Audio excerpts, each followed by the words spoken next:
بسم اللہ الرحمن الرحیم صلی اللہ علی محمد و اہل بیتہ الطیبین الطاہرین المعصومین۔ روایت ہے رسول اعظم صلی اللہ علیہ وآلہ وسلم سے، جناب نے فرمایا، من ترک احدکم صلاۃ الفجر، تم میں سے جس شخص نے بھی صبح کی نماز کو قضا کیا،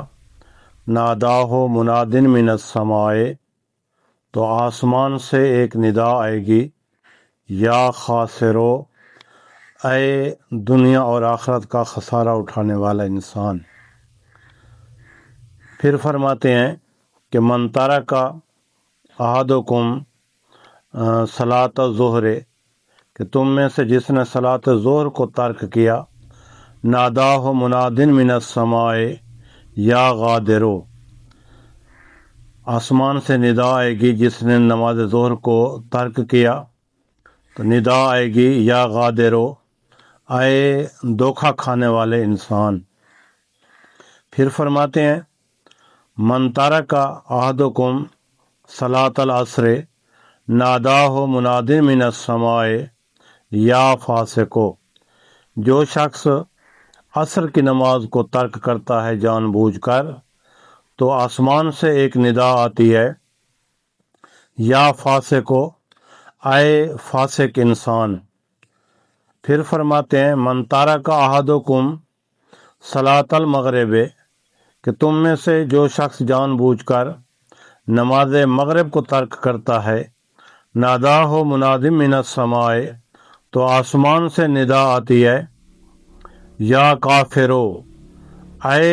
اللہ کے حکم کا انکار کرنے والا، اللہ کی نعمات کا انکار کرنے والا۔ پھر فرماتے ہیں من ترک احدکم صلاۃ العشاء، تم میں سے جو شخص نماز عشاء کو ترک کرتا ہے، ناداہ مناد من السماء، آسمان سے ندا آتی ہے، الیس لک رب، کیا تیرا کوئی رب نہیں ہے؟ تو اس حدیث مبارک میں رسول اسلام صلی اللہ علیہ وآلہ وسلم نے نماز کو ترک کرنے والا انسان کی بہت مذمت کی ہے،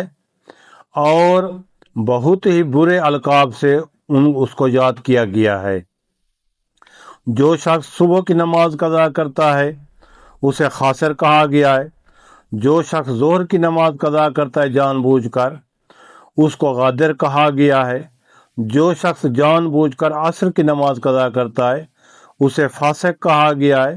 اور جو شخص جان بوجھ کر مغرب کی نماز قضا کرتا ہے اسے کافر کہا گیا ہے، حدیث رسول اسلام میں۔ اور فرماتے ہیں کہ جو شخص عشاء کی نماز بھی قضا کر دیتا ہے، یعنی یہ پانچوں نمازیں قضا کر دیتا ہے، تو آسمان سے ندا آتی ہے، کیا تیرا کوئی رب نہیں ہے؟ یعنی تو کسی کا عبد نہیں ہے، یہ سارا دن آپ نے اللہ کی نعمات استعمال کی ہے تو اس کا شکریہ ادا نہیں کیا تو نے،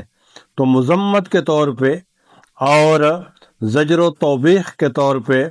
منادی ندا دیتا ہے، الیس لک رب، کیا تیرا کوئی رب نہیں ہے؟ تو یہ تارک صلاۃ کے بارے میں حدیث رسول اسلام میں سختی سے مذمت کی گئی ہے، اور اتنے برے القاب سے اس کو پکارا گیا ہے کہ جو القاب انسان پسند نہیں کرتا۔ تو اس لیے نماز کو جان بوجھ کر ترک نہیں کرنا چاہیے، اور یعنی نماز ایک ایسی عبادت ہے کہ جس کے بارے میں کہا گیا ہے کہ اگر انسان اشارے سے بھی پڑھ سکتا ہے تو نماز کو ترک نہ کرے۔ صدق اللہ العلی العظیم و صدق رسول النبی الکریم ونحن علی ذالک من الشاہدین والشاکرین والحمد للہ رب العالمین۔